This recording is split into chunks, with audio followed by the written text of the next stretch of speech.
Welcome in. Take a moment and just arrive. Wherever you are right now, however you're lying, let this be the place you stop. You don't have to do anything else tonight. There's nowhere else to be. Whatever you've been carrying today, the weight of it, the noise of it, you can set it down now. None of it needs to follow you into the dark. And whatever you didn't finish today, it will still be there in the morning. You don't need to hold it any longer. So let's begin to slow everything down, together. Let your mouth close, soft, and breathe in through your nose, gently, and let it go, slow, like a sigh. There's no rhythm to chase. Just let the breath out take a little longer than the breath in. Breathe in, and let it fall away. And again, in and out, slower still. Now, one deeper one. Take in a breath, and then just a little more on top. And now let it all go. Good. Let the next breath find its own way now. It knows what to do. And as the breathing settles, let your body begin to follow. Let your jaw unclench. Let your teeth come apart just slightly. Let your shoulders drop away from your ears. Let them be heavy. Let your hands open or just rest, however they fall. Let your belly soften with every breath out, nothing held in. Let your legs grow heavy, heavier than they've been all day. And your feet, let them be still and warm. And right here, in the center of your chest, let there be a little warmth, a loosening, as though something you'd been bracing against is finally letting go. You're not waiting for anything now. You're just here, in the low light, at the edge of sleep. Tonight we have a story from Ben, a story he has held for a very long time. There are things that happen in a life, things witnessed, things survived, things that never quite let go, that can't be spoken of easily, not with the people who knew the people involved. But some stories need a witness. Some things need to be said before it's too late to say them. And it's easier, sometimes, to give a story to a stranger in the dark than to anyone he has ever known or loved. Because you won't look at him differently in the morning. Because the dark makes certain truths easier to speak out loud. This is one of those stories. It's filled with things that don't fully explain themselves, with questions that were never answered, and silences that were never broken. Some of it will stay with you. That is the nature of these things. But tonight, it finally gets told. This is 3 times before we sleep.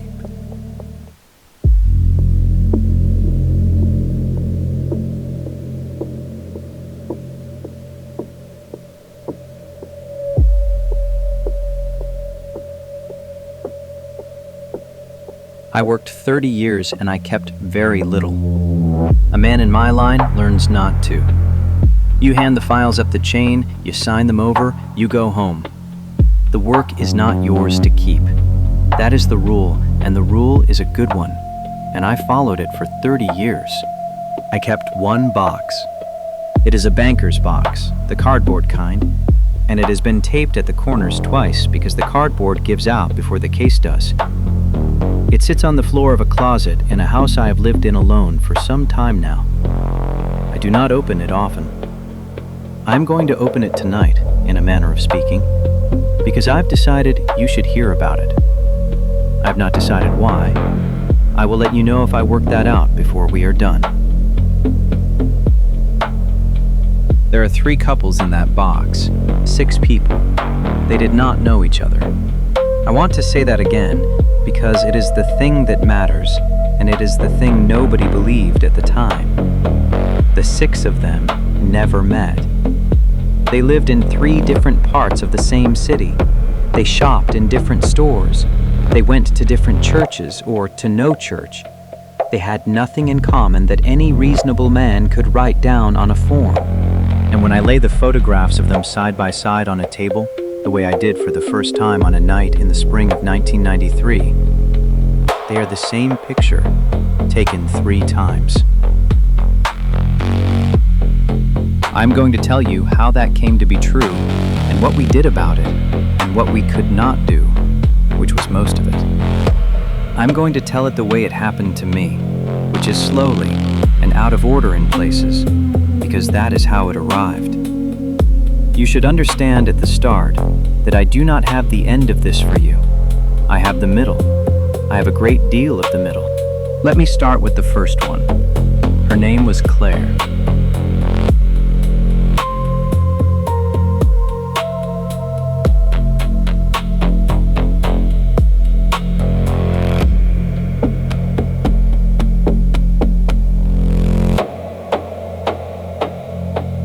The call came in on a Tuesday in October of 1991. A neighbor. The Bellevaux had not put their barrels out, and the barrels went out Monday night on that street without fail, and Emile Bellevaux was not a man who forgot his barrels. The neighbor knocked, then looked in the front window, then called us. I want you to notice that it was the trash that did it. It is almost always something that small. Nobody calls the police because they have a feeling. They call because the barrels did not go out. I was 31. I had been a detective for 2 years and a patrolman for 6 before that. I had seen bodies.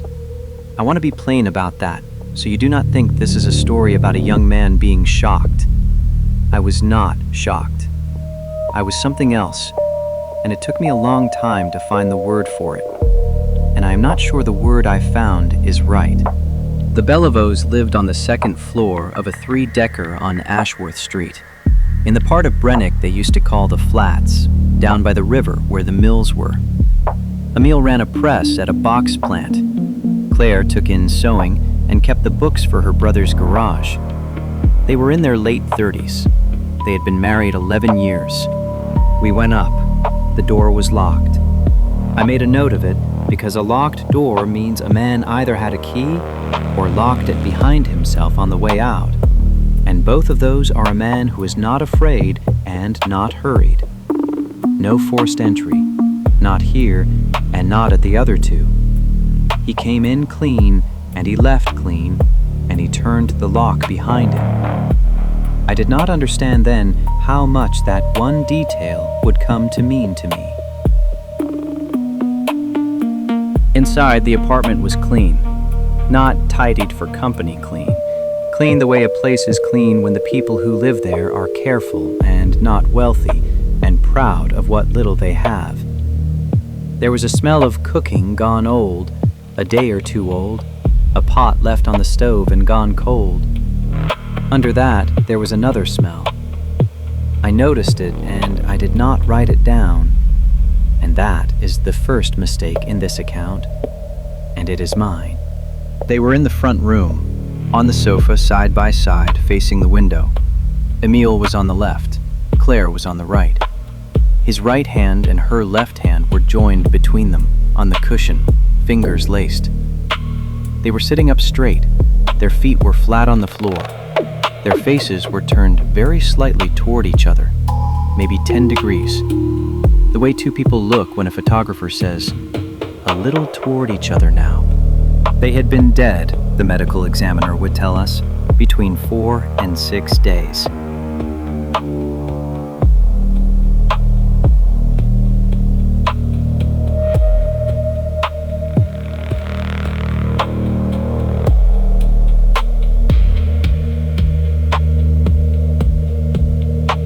I have not told you the part that I could not stop looking at. I will tell you now. They were dressed. They were dressed well. Emile was in a dark suit, wool, single-breasted, a white shirt, a narrow tie. Claire was in a blue dress, a day dress with a full skirt and small, covered buttons up the front, and she had stockings on, and shoes with a low heel. These were not their clothes. I did not know that the first hour. I assumed, as you would, that these were good clothes the Bellevaux owned. It was Claire's sister who told us, the next day, that she had never seen the dress before in her life. That Claire did not own a dress like that. That Claire wore slacks, mostly, and the one good dress she owned was green, and it was hanging in the closet where it always hung. The sister was very calm when she told me this, and then she was not calm at all, and I have thought about the moment her face changed more than I have thought about almost anything else from that apartment. Emil's suit was not Emil's suit either. His own suit, the one he was married in, was in the bedroom closet on a wooden hanger. The suit he was wearing on the sofa was a size too large in the shoulders, and it had been taken in at the waist, by hand, with stitching that did not match the factory work. Somebody had altered it to fit him, not well, but by hand, and with care, and after some thought. So, he had taken their clothes off, and he had dressed them again, in clothes he brought with him. And the clothes he brought did not quite fit, and he had altered them so they would. It is not a thing a person does quickly. It is not a thing a person does in a panic. It is slow work, and it is work he did with the two of them already gone, in a clean apartment, on a quiet street, with the barrels he forgot to put out sitting in the kitchen. He had time. He took the time, because the time was the point. I called it the first one, just now. I have always called it the first one. I want you to hold on to how strange that word is. First. Because at the time it was not the first of anything. It was just a Tuesday and a terrible thing in an apartment. It takes more than one to make a word like first mean anything. And even when I had more than one, I only had the first one I found. That is not the same thing as the first one there was. It took me years to understand the difference.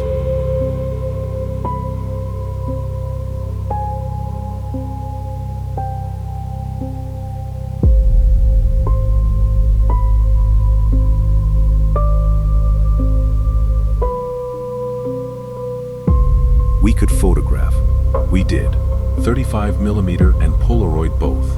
I took some of them myself. I am in this story partly because of those photographs, so remember that I made them. We could lift prints.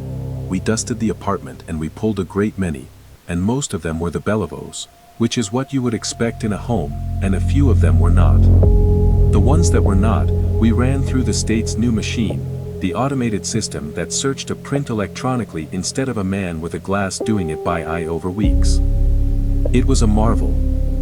Everyone was very proud of it.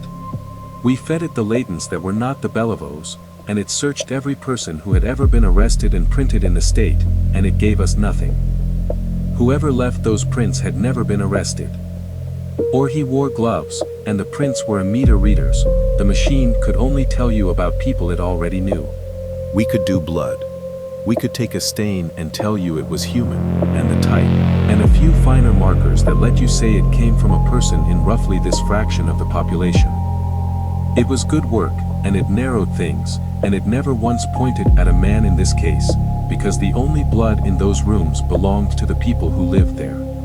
We could send a sample out for DNA. That was new. That was very new. Weeks later, sometimes months, you would get back a pattern of bands on a film, and if you had a suspect's blood, you could lay the two together and say they matched, or they did not. But it could only answer a question you already had.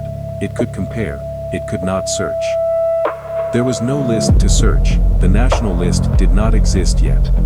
I am telling you all of this so you understand the shape of the thing we were inside of. We had tools that could confirm. We had almost no tools that could find.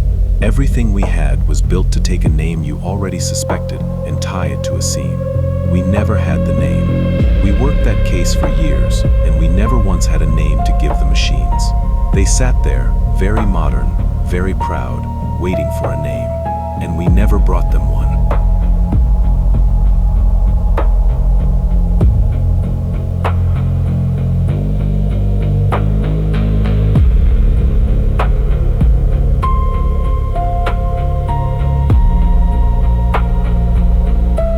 The Bellevaux case did not close.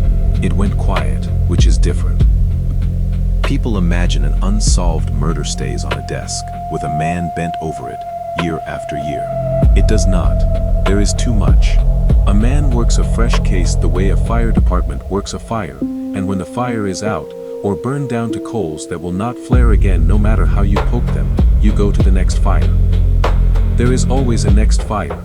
The Bellevaux went to coals by Christmas. I poked them now and then. I went back to Ashworth Street twice and stood on the sidewalk and looked up at the second floor window, and learned nothing. I kept the smell. I did not know I was keeping it. Some part of me had filed it, the way you file a face you cannot place, and it sat in the back of my head, being something I had smelled, and not named. I want to tell you what it was now, because I am going to need you to carry it the rest of the way, the same as I have. It was incense. Church incense. The smell of a high funeral mass, the censer swinging, the smoke going up in the cold air of a stone church in November. If you grew up the way a lot of us in Brennock grew up, you know it without being told, and you do not forget it. I made myself take it apart, later, the way you learn to take a smell apart when it will not leave you. There was the frankincense on top, the pine and the lemon of it, the part that reads as church before your mind even arrives. Under that, a darkness. Myrrh. Bitter, a little medicinal, the smell of something very old. And under that, the part I could never explain to anyone and never stopped noticing, something sweet, and warm, and spiced. Dried fruit gone to syrup. A prune, a date. A trace of cinnamon, or clove. The back of a kitchen at Christmas. Cold stone, and sweet rot, both at once. It is the smell of the dead being prayed over. It is not the smell of a clean second-floor apartment, where two people who did not go to that kind of church were sitting on a sofa in clothes that were not theirs. It was there. It was faint, and it was there, under the old cooking. And I smelled it, and I did not write it down.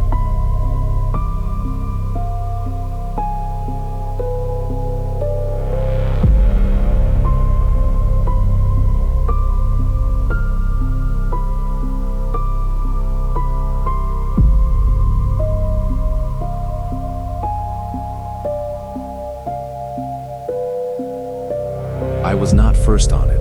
A man named Royce caught it, and I caught it with him, because by '93 I worked the bad ones.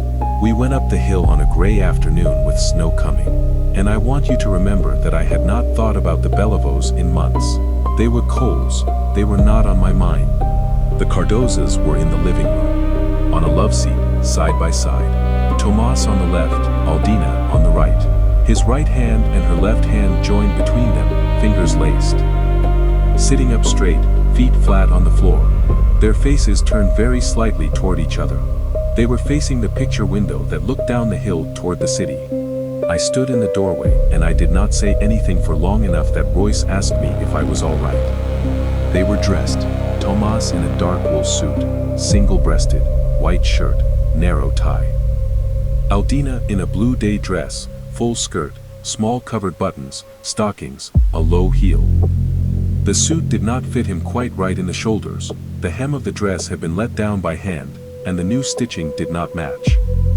The daughter told us she had never seen the dress before, and that her father's good suit was upstairs in the closet, where it always was. And under the smell of a house shut up for 3 days in winter, faint, cold, sweet, there was incense. That night I drove back to the station, and I pulled the Bellevaux file out of the dead case cabinet. And I took the Polaroids of the Bellevaux on their sofa, and the new Polaroids of the Cardozas on their love seat, and I laid them on the table next to each other, under the bad fluorescent light. It was the same picture, the angle of the joined hands, the 10 degrees of the turned faces, the man on the left, the woman on the right, the blue dress, the dark suit, the straight backs, the window in front of them. If you put your thumb over the faces, you could not have told the two photographs apart. He was not killing couples. It took me years to be able to say it at all. He was not killing couples. He was making the same photograph over and over. And the couples were what he had to use to make it.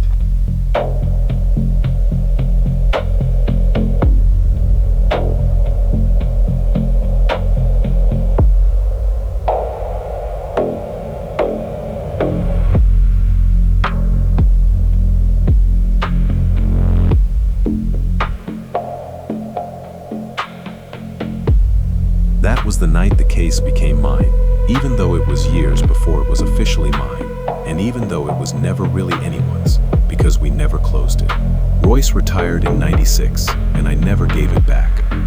The next morning I laid the photographs out for my lieutenant, the way I had laid them out for myself, and I watched a smart, tired man see it the way I had. He was quiet a while, then he said the thing everyone said, every time, for the next 4 years, and he was not wrong to say it, which was the hard part. He said, "Ben, 2 is a coincidence. What ties them together?" And the honest answer, the one I gave him and gave everyone after him, was, nothing I can put on a form. The Bellevaux and the Cardozas had no overlap. We looked. Different neighborhoods, different incomes, different parishes, different stores. They did not share a mechanic or a mailman. We built a chart, and we drew lines out from each of them, every person, every place. And we waited for 2 lines to touch. They never touched.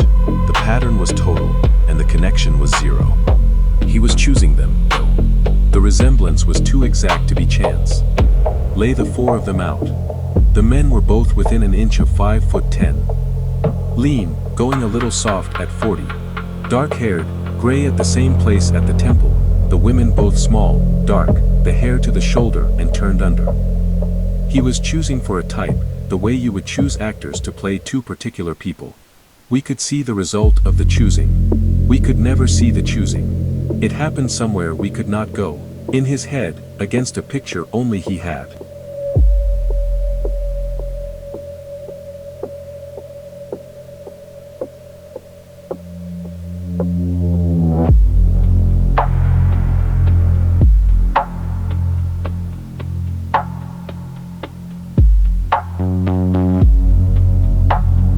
Pruitt is the one who took the type and made it into something I could almost hold. Pruitt was our man at the state lab. Careful, the way the good lab men are. Excited only in the flat way careful men get excited. He dated the clothes. The dresses were not new, he said, and not old enough to be antiques. A rayon blend, a dye chemistry the mills stopped using by the early 60s.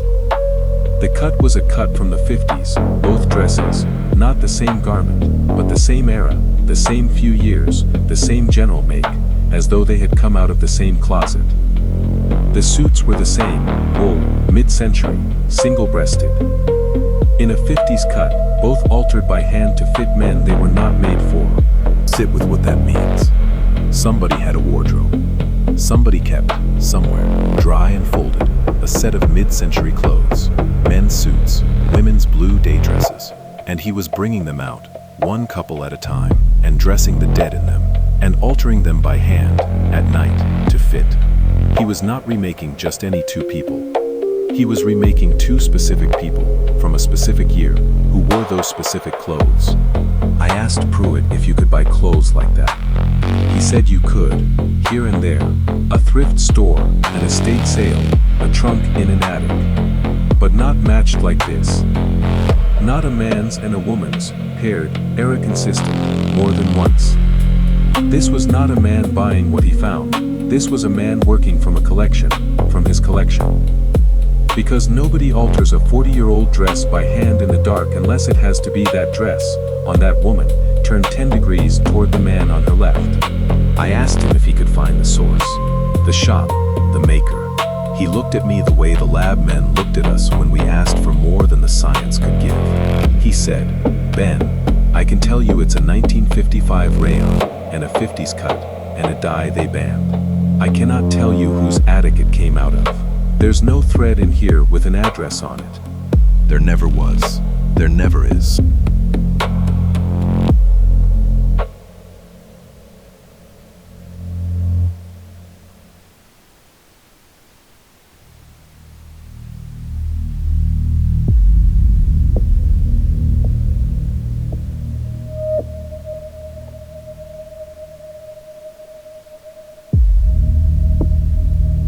I told you I would come back to the smell. After the Cardozas, I went back into the Bellevaux file, and I found my own report from '91, and I read it the way you read your own old work, half wincing. And there it was. I had written, odor of stale cooking, source, pot on stove. That was all I had written about the air in that apartment. I had not written down the incense. I remembered it, standing in the station 2 years on, I could smell it again. But a thing you did not write down is a thing you cannot prove you smelled. A memory of a smell is worth nothing on a form. At the Cardoza house, I had smelled it again. And that time, I made Royce smell it too, and we wrote it down, both of us. Faint odor of incense, ecclesiastical type, source not located. We looked for the source. No censer, no cone, no stick, no resin, no holder. Nothing in that house that burned and smelled like that. The Cardozas were not church people in that way. There was nothing that should have produced that smell, and the smell was there. He brought it with him, and he took it away with him. Like the clothes, like the photograph. It was part of the making. A man does not pose the dead and dress them in clothes from another life without some ceremony, and I have come to think the incense was the ceremony. By the third scene we had learned, and we cut a section of curtain near where the couple sat, and we sealed it in a can, and we sent it to a lab that could heat it and read what came off it. The gas machine, the one that separates a smell into its parts and names them. It came back, frankincense, myrrh, a benzoin resin, and a few things I cannot pronounce. Consistent, the report said, with a liturgical or funerary incense of a common ecclesiastical formulation. Common. You could buy it from 100 church goods suppliers in New England. It told us what he burned. It could not tell us where he bought it, or why he needed it, and why he needed it was the only question I ever really had.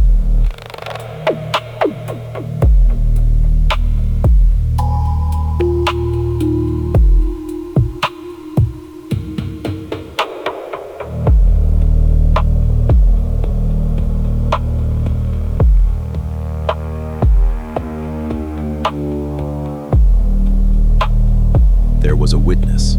1.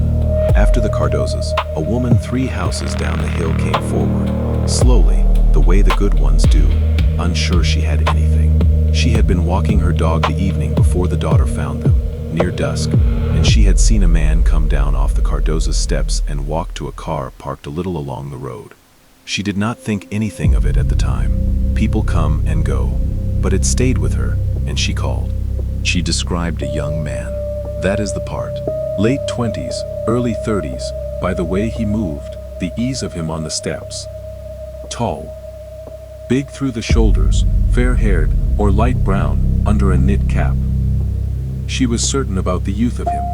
She had raised 3 sons, she said, and she knew a young man's walk when she saw one. Now hold that against everything I have told you. The clothes from the 50s, the picture from before I was born. The patience, the ceremony, the slow old craft of it. Everything in the making of those scenes said an older man, a man with a long wound. And the one living person who may have seen him says young, fair, big, easy on his feet.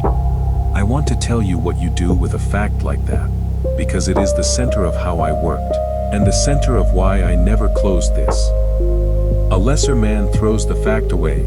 It does not fit the picture he likes, so he decides she saw a paperboy, a nephew, anyone, and files it under unrelated, and goes back to the man he wants. I have watched good men do exactly that and call it instinct. It is not instinct, it is how you convict the wrong man. My whole method, the only one I ever trusted, was the opposite, and it is simple to say and very hard to do.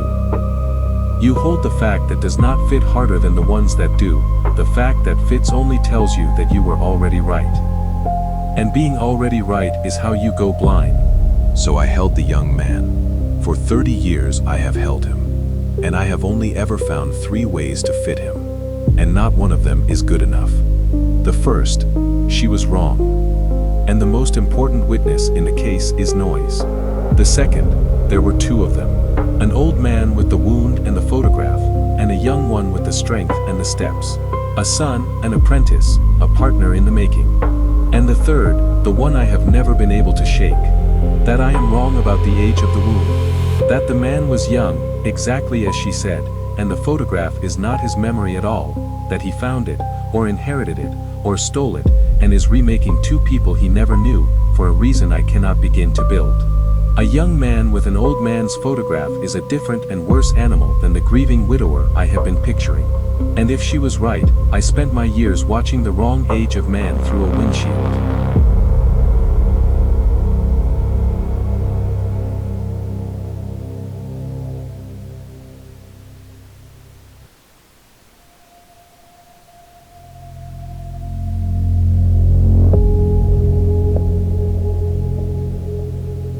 We built a list of men.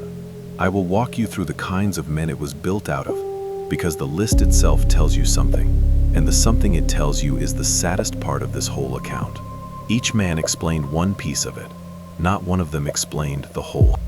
The first kind was the undertaker.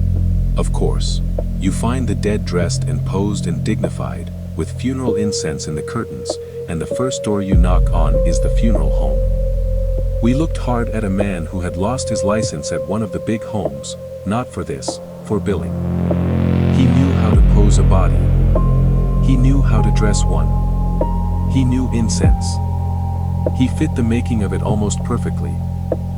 He did not fit the finding of it, and he did not fit the witness.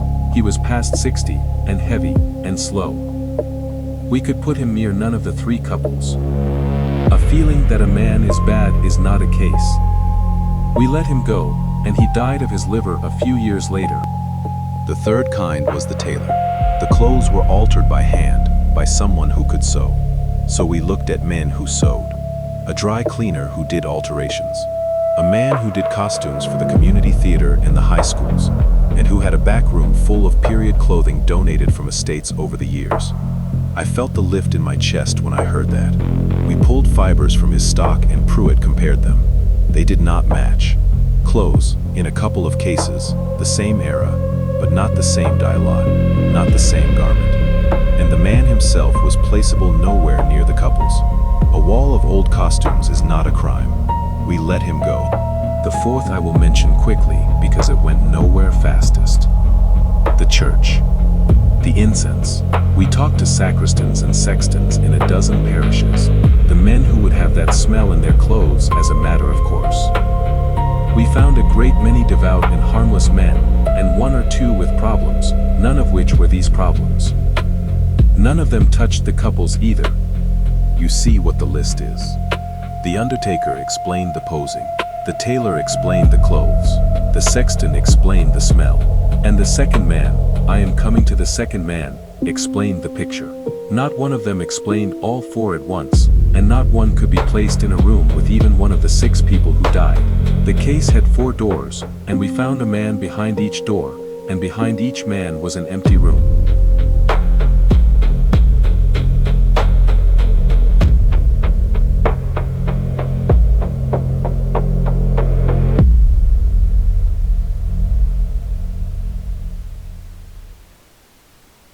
The second kind was the photographer. His name was Pelletier. I am going to use it because he is dead now, and because saying his name out loud is part of why I am telling you any of this. I cared about him longer than the evidence justified. You can decide for yourself what that says about me. I have decided, and I do not like what I decided. He ran a small shop on the west side. A portrait studio, the old kind, weddings, confirmations, the stiff family pictures people used to sit for. But the thing he was known for was restoration. He fixed old photographs. You brought him a cracked, water-stained, faded picture of your grandparents, the only one you had, and he copied it and rebuilt it, and handed you back your grandparents looking the way they looked the day it was taken. He worked from damaged originals and made them whole. A man whose whole life was taking a ruined picture of 2 people and making it perfect again. I went into his shop the first time in '93 with a thin reason. I went back many times after with no reason at all. He was a quiet, courteous man in his 60s. He let me look at his work, walls of restored portraits, dozens of dead couples made young and whole again, and he poured me coffee from a percolator in the back and talked about the chemistry of old film. And I sat there feeling closer to the center of this than I ever felt anywhere. And I had not one piece of evidence. Nothing tied him to the Bellevos. Nothing tied him to the Cardozas. He had no record. His prints were not in the machine, because he had never in his life been arrested for anything at all. And he did not fit the witness either. I will be honest about that because my own method demands it of me. Pelletier was past 60, slight, dark going to gray, a man who moved carefully because his hands and his eyes were the trade. He was not young, not fair, not big through the shoulders. The woman on the hill did not describe him. By the rule I just gave you, hold the fact that does not fit the hardest, he should have been the first man I crossed off. The witness cut against him as hard as she cut against the undertaker. I knew that. I have always known that. Here is what I cannot defend, and will tell you anyway. The third or fourth time I was in his shop, in the back. While he was finding a print to show me, I caught a smell, faint, so faint I have asked myself ever since whether I built it out of wanting. Under the chemistry of the developing, the vinegar sharpness of the fixer, the metal of it, there was something else, low, and warm, and wrong for that room, frankincense. The pine and the lemon of it, and under that, for just a second, the sweet dark spiced thing. Dried fruit gone to syrup, a prune, a date. The back of a kitchen at Christmas, cold stone underneath. It was there, and then the fixer closed over it, and it was gone, and I stood in that shop with my heart going like a hammer. It meant nothing. I need you to understand that it meant nothing, in the way that counts. A man who restores old photographs handles all manner of chemistry and resins and old materials, and a church goods supplier is no stranger thing for him to deal with than a camera shop. A faint smell, on one visit, that I cannot prove I smelled and did not write down, it would have been laughed out of any room I tried to carry it into. I never tried. I never told a soul. Not Royce, not the lieutenant. Not until you, tonight. But it is in me. That is the trouble with this case, and with that man. The smell in the shop was worth nothing as fact, and everything as conviction. It moved nothing in the case, and it moved everything in me.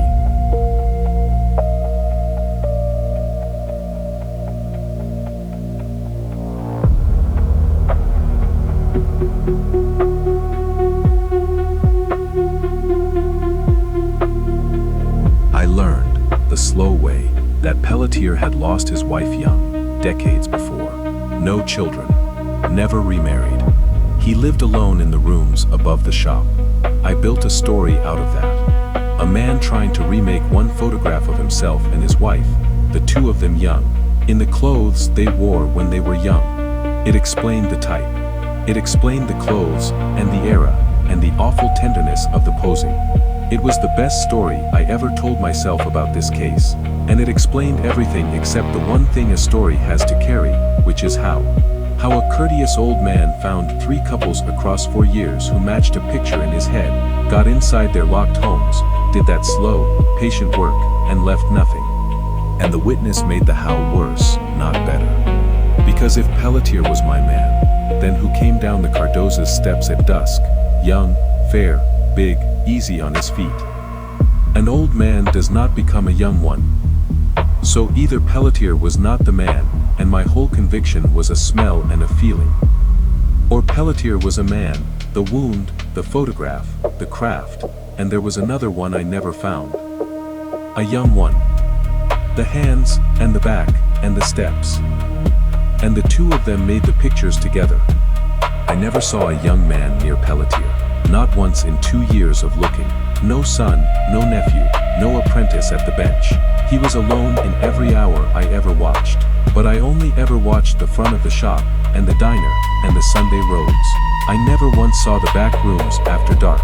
And the back rooms after dark are where the whole of this lived, if it lived with him at all.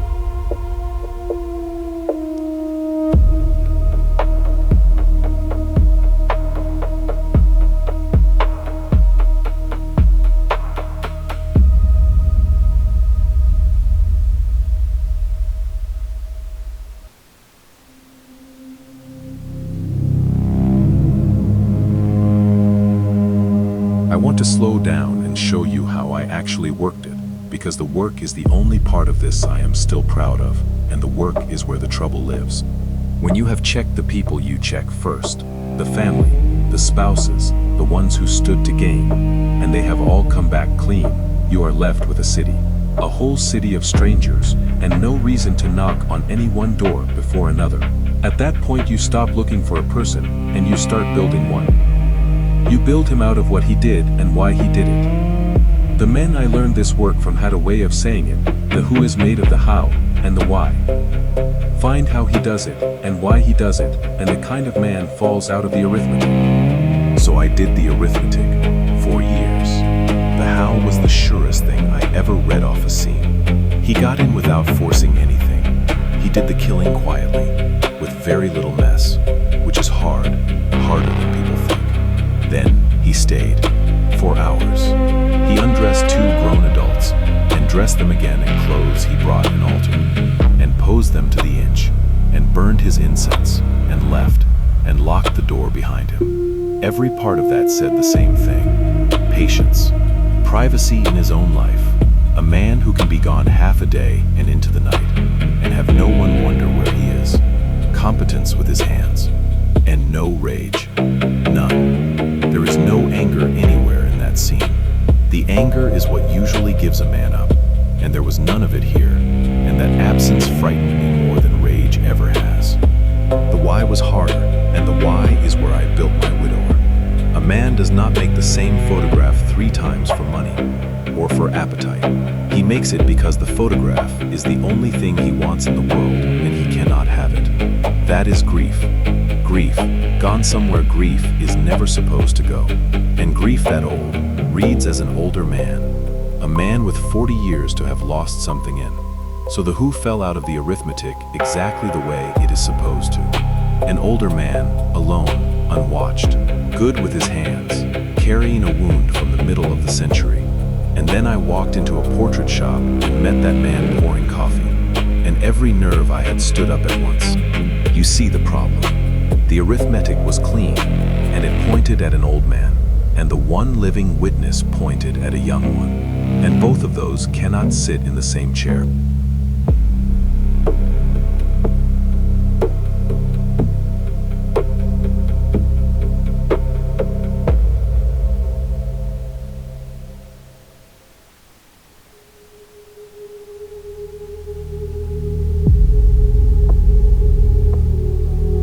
This is the place I have watched the work go wrong in other men, and where I have spent 30 years afraid it went wrong in me.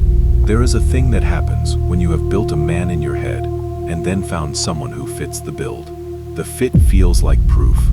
It is not proof. It is recognition, and recognition feels exactly like being right. So I made myself a rule.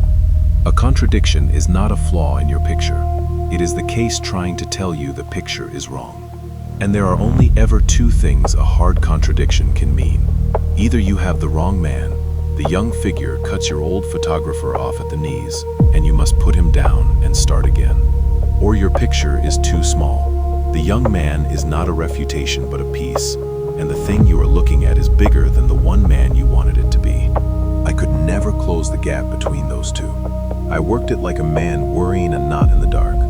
If the witness was noise, and witnesses are noise more often than the television will ever tell you, then the loose thread was just a loose thread, the kind every real case has, the kind that leads nowhere, because it was never tied to anything.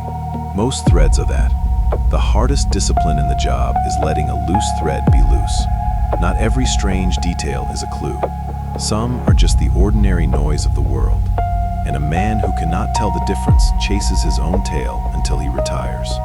But if the witness was not noise, if the young man was real and was leaving that house for the reason I feared, then he was not a loose thread at all. He was the other end of the thing I was holding, and the reason it had never led anywhere was that I had been pulling it the wrong way, toward an old man's grief when I should have been pulling it toward 2 people.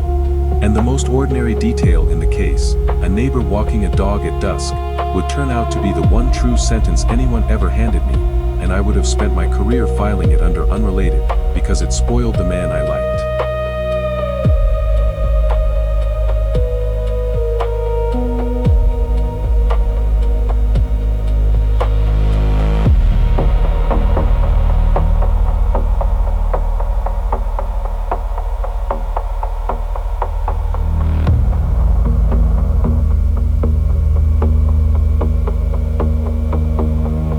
with Pelletier once, in a room, in '94, to try to break the tie. Not an interrogation. I had nothing to interrogate him with. A conversation. He came involuntarily, courteous as ever, and I did the only thing the work had taught me that I could still do. I stopped talking, and let the silence sit. A man who wants to control a room cannot stand a silence in it. He fills it, and what he fills it with is the most interesting thing he will say all day. So I let the silence run, longer than is comfortable, longer than is polite. And Pelletier did not fill it. He sat in it with me, easy, patient, his hands still on the table. He let the quiet go on as long as I wanted it to, the way only two kinds of men can. A man with nothing on his mind, or a man with such complete command of what was on his mind that no silence in the world could draw it out. I have never been able to decide which kind I was sitting across from. I showed him the scene photographs, which I should not have done, and his face did what a decent man's face does, and not the thing I had stayed up nights hoping to see. He asked, when it was over, whether there was anything else he could do to help. Here is the worst of it. The thing I learned from the work and wish I had not.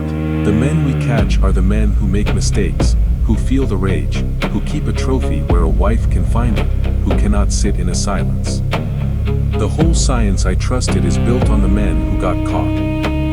Which means, it is built on the men who were catchable. It can tell you a great deal about them. It can tell you almost nothing about a man who never makes the mistake. Because such a man never enters the room where the science is done. If the man who made these pictures was as careful as the scenes say he was, then he is exactly the man the work cannot describe. I built my profile out of the caught. He, if he is real, is the uncaught. I was using a map of the wrong country.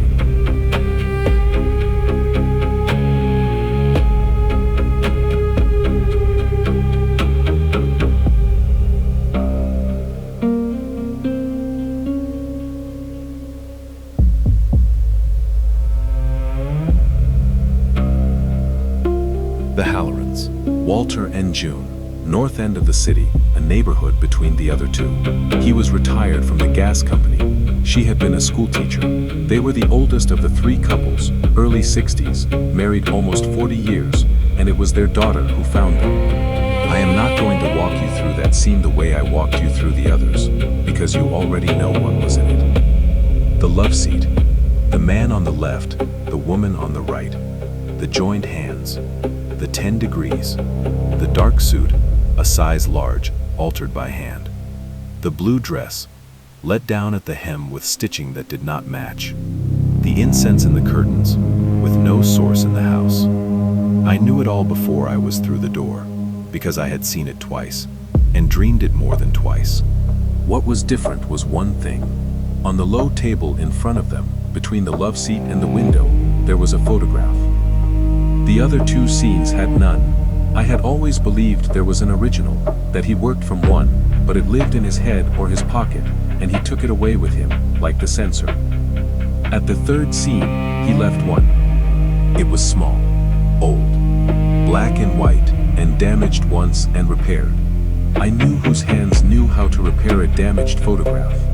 The knowing did not help me, because knowing in your chest is not knowing on a form. It showed a couple, a man, lean and dark, within an inch of 5'10", gray at the temple. A woman, small and dark, her hair to her shoulder and turned under. He wore a dark, single-breasted suit, she wore a blue day dress. They sat side by side, he on the left, she on the right. Their hands joined between them, their faces turned very slightly toward each other. And behind them, a window. It was the original. After 4 years and 6 dead, I was finally looking at the two people he had been trying to make, over and over, out of strangers who happened to share their builds and their coloring.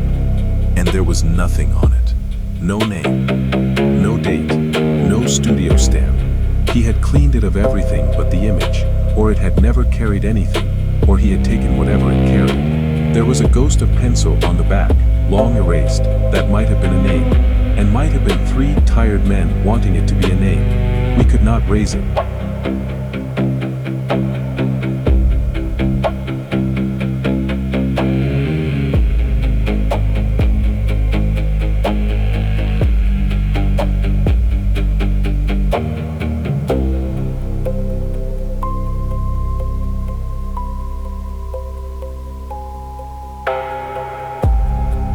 Why he left it, why it appeared at the third scene and only the third, I do not know.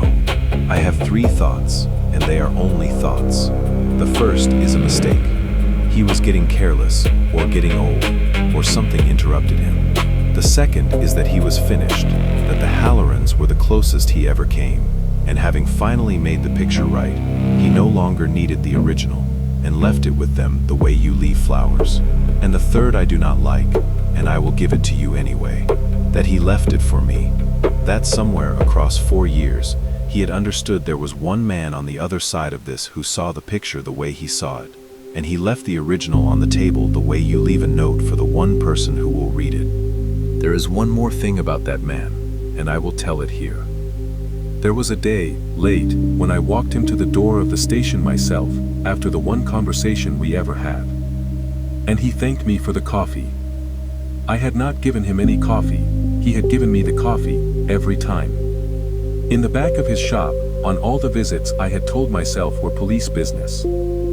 He was telling me, in 4 soft words, that he knew exactly who had been sitting in a car down his block for 2 years.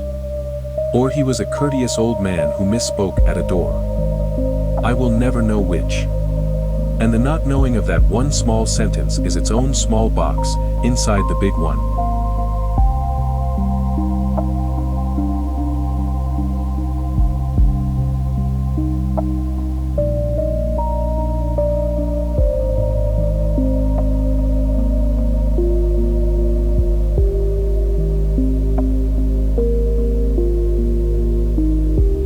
The season came around again the next late winter, and I made myself sick waiting, and nothing happened. And the winter after that, nothing. He stopped, and I have spent more years than I will admit on the question of why a man stops, because they do not usually stop. Not a man doing work this careful, this needed. He could have died. The simplest answer, and the one I half believe. The work was old man's work, but Pelletier did not die until 2004, and that is 9 years of a compulsion like this sitting quiet, which is a long time. So either it was not him, or something other than death made him stop in 95. He could have gotten what he wanted. If the Hallorans were the closest he ever came, maybe the leaving of the original was the signing of a name, and a man who has finally made the thing right does not need to make it again. I would like to believe that. I do not trust it for exactly that reason. Or he got wise. This is the one that costs me sleep because it keeps him alive and working. We did one thing differently after the Hallorans. We talked to the papers. A careful story, no details that mattered, but a story. Police investigating possible links between deaths. If he read it, and a man this attentive reads everything, then for the first time in 4 years he knew that someone had seen the shape. And a man who learns he has been seen does not always stop. Sometimes he only stops doing the part that got him seen. The sameness, the repetition, so he would keep the work and change everything that made it legible. A different pose. No clothes from home. The bodies left somewhere they would be taken for an accident. 2 old people who died together. How peaceful. He would not have stopped. He would have gone quiet, the way this whole case went quiet, still burning, just no longer throwing the kind of light a man in a parked car could see. Died, finished, evolved. They leave the same evidence behind, which is none.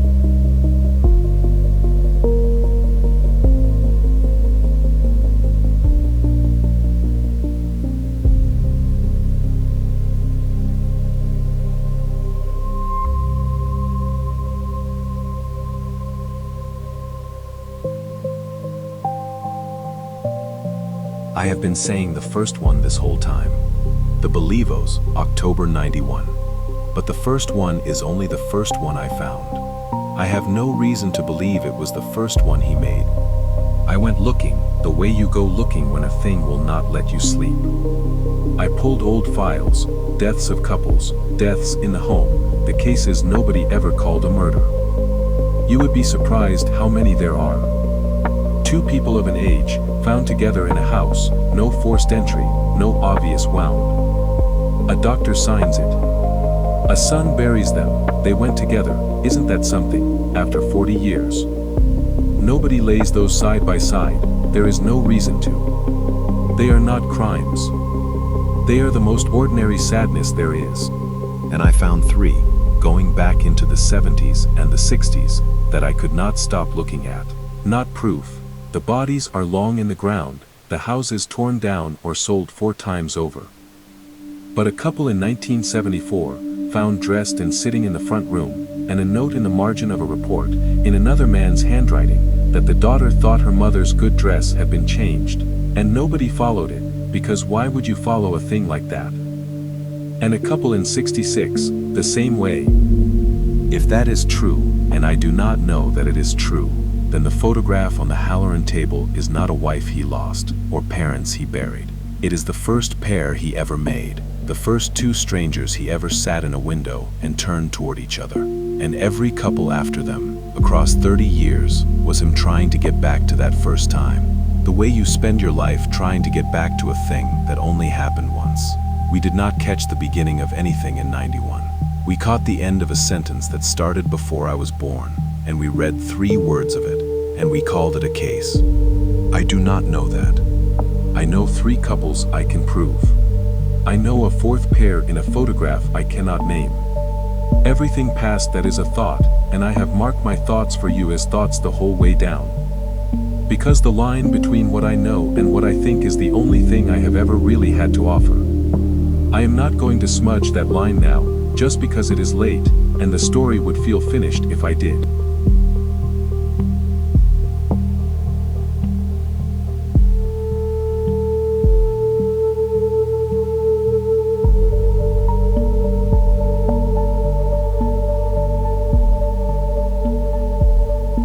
The originals are where they belong, in the system, which is computerized now, and modern, and very proud of itself, and which has the DNA profile we finally pulled in the late 90s, when the methods got good enough to read the little we had.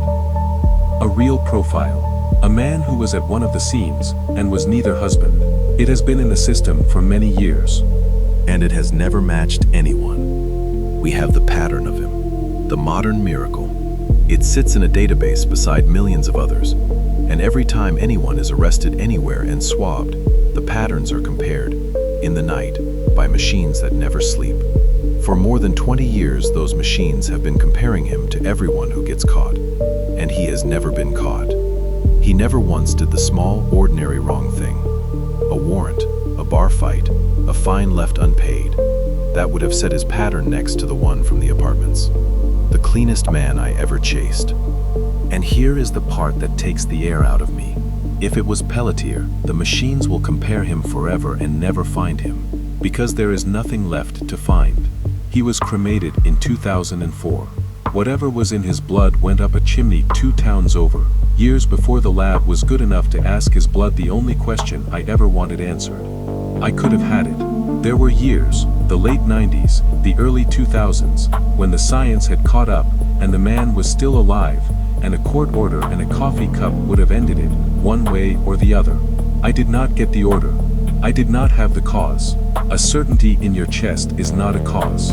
And no judge signs a warrant on a smell you forgot to write down. So the one comparison that would have answered me is the one comparison that can never be run.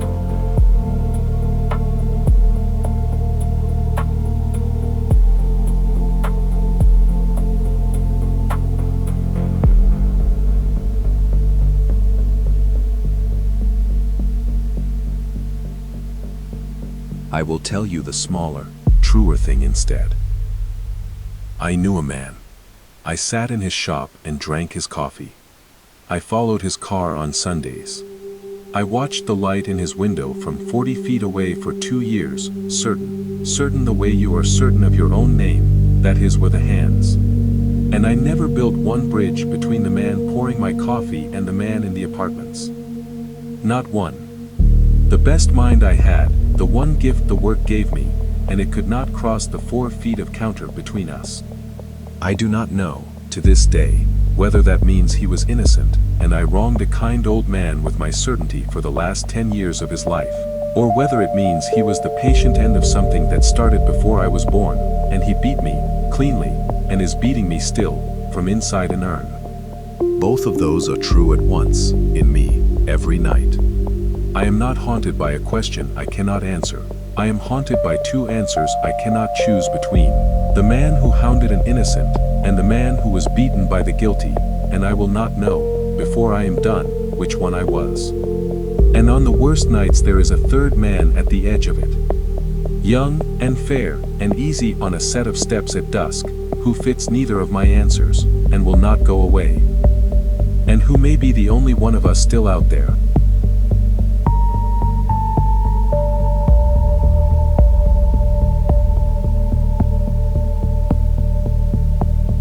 I did not tell you this because I want you to solve it. You cannot solve it. I cannot solve it. I told you because I have carried it alone a long time, and I am old now, and the box is taped at the corners twice, and a man should not be the only one who knows a thing. Now you know it, too. Not all of it, some of it I will keep, because it belongs to 6 people who had their own clothes hanging in their own closets, and deserve to be buried in them. But the shape of it. The 2 people in the photograph, whoever they were, turned toward each other in a window, in a city by a river, in clothes the mills stopped making before I was born. You can carry the shape of it for me tonight. And tomorrow you can set it down. That is the difference between you and me, and it is the better way to be. You can set it down.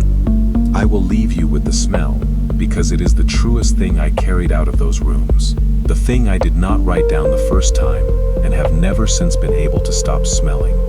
Frankincense, and myrrh, and something sweeter and darker under it. Cold air, a window, 2 people holding hands. I do not know their names. I have never known their names. I have come to think I will not know their names. Good night.